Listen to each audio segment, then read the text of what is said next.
My boss always made me stay late. You don't have kids so you can handle it. He laughed while heading home to his family at 5 p.m. But when HR asked me to explain the emails he'd been deleting, his hands started trembling when they say silence is part of the job. The quiet hours after 5 p.m., the blinking cursor, the hum of fluorescent lights overhead. But silence can also be proof. Proof of everything he never saw coming. Because the truth? He thought I was just grateful. Grateful for scraps. For late nights. For opportunity. But I was watching. And saving. And waiting. Hello everyone. My name is Ray Bennett. And if you've ever been treated like your time didn't matter, like your life came second because you didn't have a stroller or a ring or a car seat in the back, this one's for you. It started small. Mind staying back a bit, Ray? Can you take this last-minute call? And always with that fake grin. Like he was doing me a favor. I never complained. Never rolled my eyes. Never said no. Not even when I was sick or on my sister's birthday or the night my apartment flooded and I was bailing out water with a cereal bowl. Because I needed this job. I was 2 years out of grad school, living paycheck to paycheck with student loans louder than my own thoughts. And Darren, my boss, he knew that. He used that. One night as he grabbed his keys he looked back at me, still typing, still hunched over my desk and said with a chuckle, "You don't have kids so you can handle it." Like my life ended where his began. Like I was born just to carry the weight he got to set down every day at 5 p.m. But the part that really burned? He wasn't just lazy. He was hiding something. Weeks later, when HR called me into a quiet conference room and shut the door behind them, they slid a printout across the table. "Did you notice your emails being altered?" My stomach flipped. As I had noticed. And I had receipts. When I walked into his office later that afternoon, file in hand, he looked up, still smug. Until I dropped the folder on his desk and said, "You forgot to delete the backups." And that's when Darren's hand started to tremble. Poetic how justice starts with a shake. He reached for the folder but I could see the color drain from his face before he even opened it. His fingers twitched, like they didn't want to touch the truth. I don't know what this is," Darren stammered. I leaned forward just slightly. "Come, you do. You know exactly what it is." Inside that folder were 12 printed email chains. 6 of them were conversations he deleted from the shared inbox, forwarding client praise about me to himself, then replying as if he had done the work. The rest? They were project files he sabotaged, leaving my name off, then CCing HR when deadlines slipped. But I didn't bring the folder for HR. They already had the originals. I brought it for him so he could see what it feels like to have your lies documented.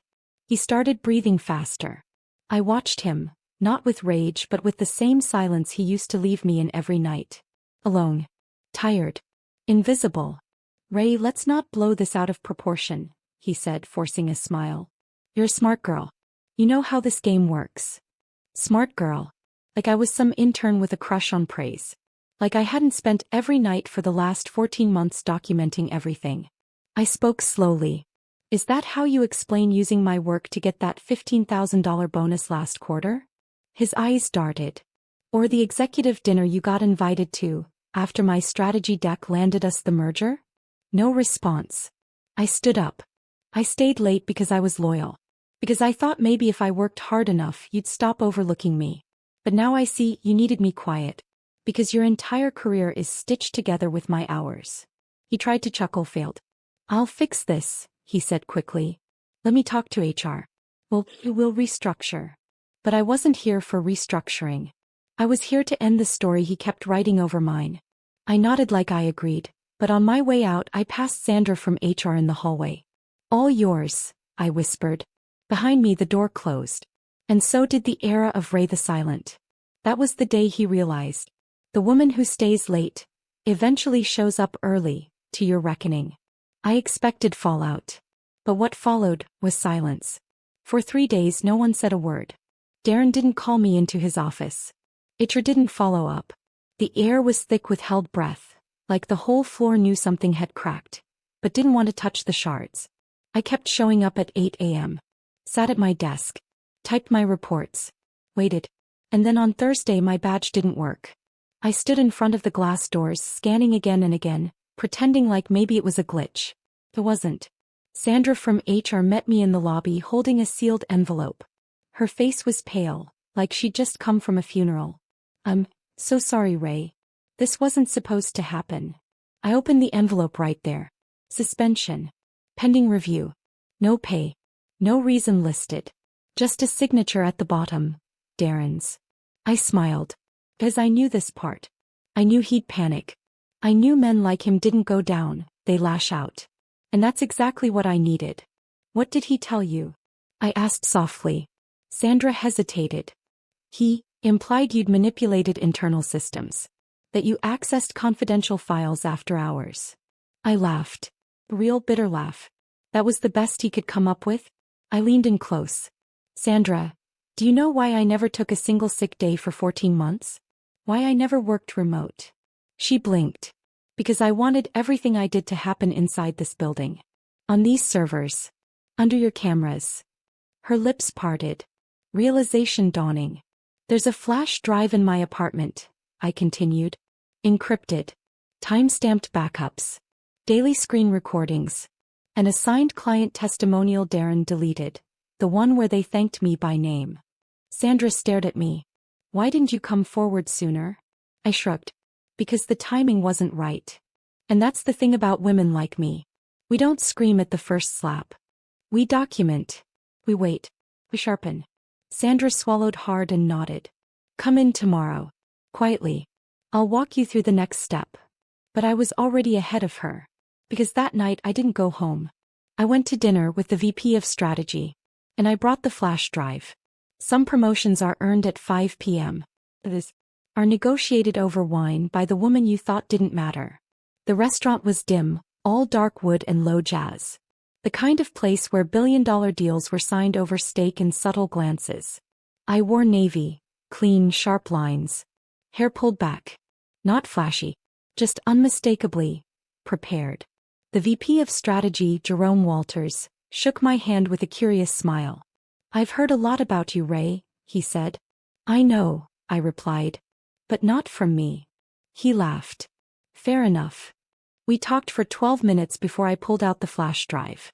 Laid it gently between us on the white linen tablecloth like it was nothing. But it was everything. "What's on it?" he asked. "Proof," I said calmly. "Of where your numbers came from. And who really earned that bonus Darren pocketed." I didn't blink. Didn't lower my voice. Because I was done being careful with men who weren't careful with me. Jerome looked me over and for once, really saw me. He picked up the drive like it was glass. "You realize this changes things." "It's supposed to," I said. He sat back. "If even half of what you're saying is on here." "It's all on there," I cut in. He nodded slowly. "Then you won't be going back to your old desk. Let me make some calls." That night I walked out of that restaurant not as Darren's assistant, but as a whisper carried through upper floors. The woman with the receipts. The woman they underestimated. The next morning I showed up early again just like always. Only this time when I walked through security the badge worked. But something else had changed. People looked up. Not with pity. Not with curiosity. With fear. Whispers trailed behind me like perfume. "She's the one." She took him down. I went straight to my desk. Only to find my nameplate gone. In its place. A plain white envelope. Inside an offer letter. Different department. Different floor. New title. Senior Project Consultant. Salary. Double. Start date. Immediate. I didn't smile. Because it wasn't victory. Not yet. This wasn't about the money. Or the title. It was about the silence. The silence he used to bury me. Now turning into the silence before his storm. And it was coming. I made sure of it. Because just when he thought I'd taken the deal and walked away, that's when the real reckoning began. Darren didn't show up to work on Monday. Or Tuesday.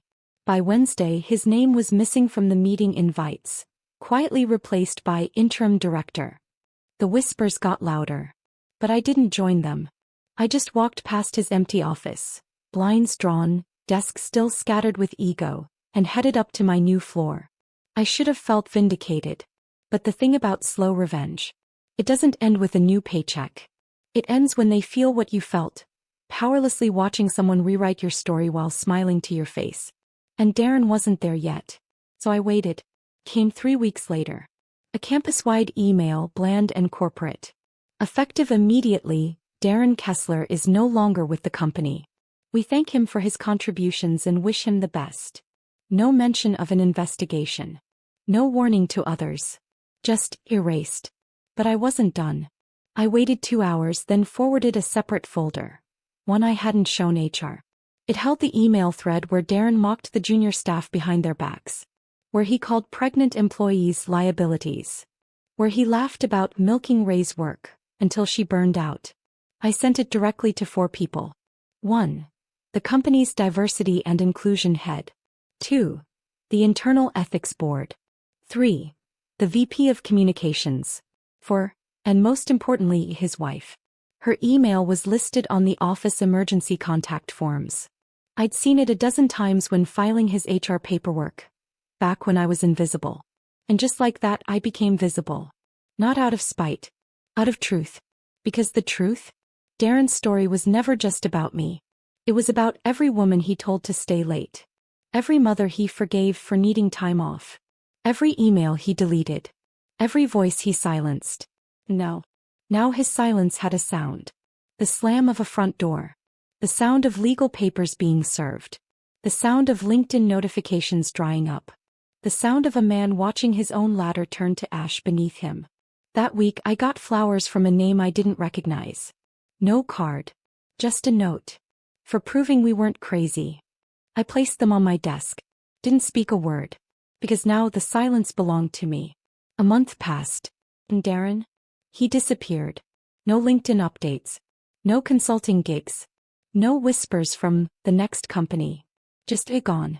But that's not where the story ends. Because while he vanished, the story started surfacing.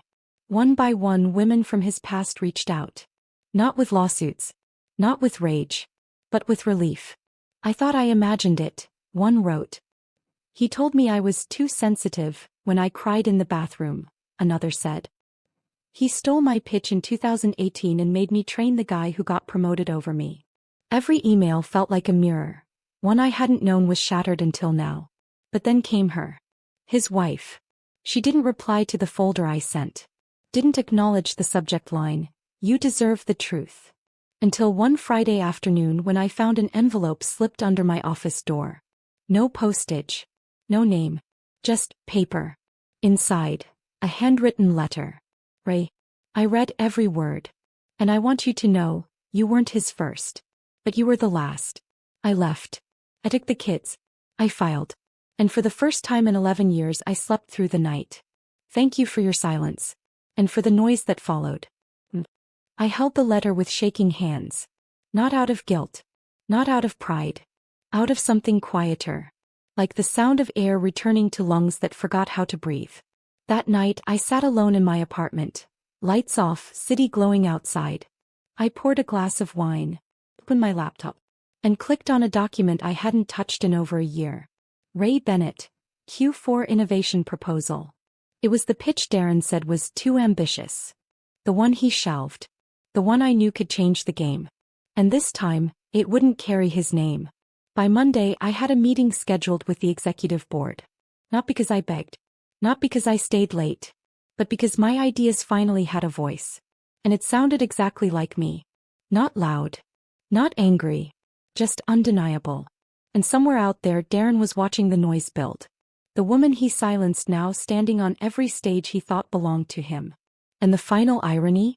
He created the fire. But I became the flame. The boardroom was colder than usual. 12 men. 2 women. 1 long table. And me standing at the head of it, laptop closed. I didn't need slides. I was the presentation. Walk us through it. One of them said, tapping a Montblanc pen against a legal pad like it meant something. So I did. But not like Darren would have. No buzzwords. No ego. Just clarity. Precision. Fire, dressed as logic. The Q4 innovation proposal wasn't just an idea. It was a full restructuring of how we sourced regional clients, streamlining operations and increasing retention by 38%. I had the numbers. I had the models. And this time I had the floor. When I finished, the room was silent, but not the kind that ignored you. It was the kind that meant, she's not going anywhere. The VP cleared his throat. I assume this is your original work? I didn't flinch. Down to the timestamp. They exchanged glances. A few nodded. Congratulations, he said. We'll greenlight phase 1. No applause. No handshake. Just respect. And somehow, that was louder. Later that week I walked into the office kitchen and found Megan, the newest intern, scrubbing coffee out of the rug. I paused. Who spilled it? She hesitated. Brandon. He said it's not his job to clean. My chest tightened. I knew that look. The one that says don't make noise. Be small. Be grateful. I walked over, knelt beside her and helped her blot the stain. It's not your job either, I whispered. He looked at me surprised. You're Ray, right? I smiled faintly. That's what they tell me. As I stood, I made a quiet decision. Change didn't start with policy. It started with presence. So I went back to my desk and drafted a new initiative. Quiet Power, Leadership Development for Overlooked Voices. A mentorship program. Fully funded. Intern to lead pipeline. It passed in 3 days. And the first person I signed up? Megan. Because I wasn't just going to rise. I was going to pull others with me. Darren built his legacy on silence. But mine? It would echo. Louder. Fairer. Wider. And now, one final piece remained. It happened quietly. A news article tucked in the bottom corner of a business newsletter. Former executive under internal review after misconduct allegations surface. No name. No company. But I recognized the timeline. And the quote. Multiple sources confirm that inappropriate conduct and attribution theft occurred over several years. I didn't celebrate. I didn't repost. Because I didn't need the world to know his name. I just needed them to remember mine. 2 weeks later, I walked into the annual leadership summit. This time not as a note-taker, not as someone folding name tags, but as a keynote speaker. As I stepped onto the stage, my heels echoed across polished marble. The room hushed. I scanned the faces. Some familiar. Some new. Some unsure how I got there. I took a deep breath and told the truth. Not just about Darren, but about systems that reward silence. About how many brilliant women walk into rooms and immediately shrink to fit. And how I almost did. But didn't. When I finished, they stood. Not because I was loud. But because I was undeniable. Afterward, a young woman approached me. Nervous. Eyes wide. I was thinking about quitting, she whispered. But maybe I'll stay. I touched her arm gently. Don't just stay. Rise. That night as I left the venue, my phone buzzed. A message from an unknown number. You burned down his ladder. And built your own. I stood there for a moment, on the sidewalk under the soft city lights. The same city I once cried in after another night of invisible overtime. Now watching me leave in full view, heels clicking like punctuation on a sentence I finally got to finish. Not with revenge. With restoration. Because I didn't just get even. I got everything he said I'd never reach. And as I turned the corner, I whispered to the night. Let this echo.